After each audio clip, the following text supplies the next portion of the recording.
کوئی بھی اتنی جلد معاف نہیں کرتا، ماں بھی اتنی جلد اپنی اولاد کو معاف نہیں کرتی جتنی جلد بندوں کو اللہ معاف فرماتا ہے۔ بلکہ جو صغائر ہیں وہ تو بغیر توبہ کے ہی معاف ہوتے رہتے ہیں۔ فرمایا کہ جب تم وضو کرتے ہو تو اعضائے وضو کے گناہ جھڑ جاتے ہیں وضو سے، اور ہمیں پتہ بھی نہیں ہوتا۔ بہت سارے صغیرہ گناہ ایسے بھی ہیں کہ ہم ان صغائر کا ادراک بھی نہیں کر پاتے، لیکن وہ ہمارے سے جڑے ہوئے ہوتے ہیں، اور اسی طرح جب وہ ہمارے سے جھڑتے ہیں تو ہمیں ادراک بھی نہیں ہوتا کہ وہ ہمارے ساتھ جڑے تھے اور ہمارے سے دور بھی ہو گئے اور ہمیں پاک صاف کر دیا گیا۔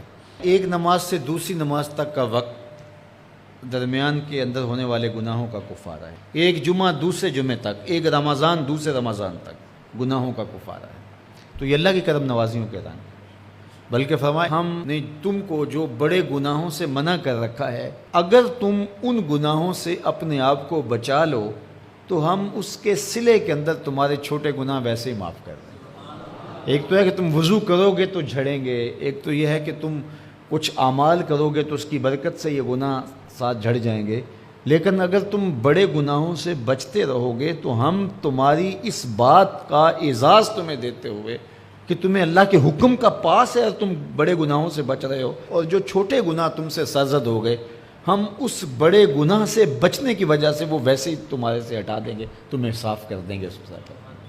یہ کتنی کرم نوازیاں ہیں۔ اور اگر تم نیکیاں کرتے ہو تو نیکی بھی تمہارے گناہ کو مٹا دیتی ہے۔ اللہ کے محبوب علیہ السلام نے جو 3 وصیتیں کی تھی تو ان میں سے ایک وصیت یہ تھی کہ گناہ تم سے سرزد ہو جائے تو اس کے بعد تم نیکی کرو۔ کیوں؟ تم ہوہا، جو نیکی ہے وہ گناہ کو مٹا ڈالے گی۔ یہ کیسا اس کا الوہی انتظام ہے کہ ہمارے گناہوں کو مٹانے کے لیے کتنے سامان رکھیں۔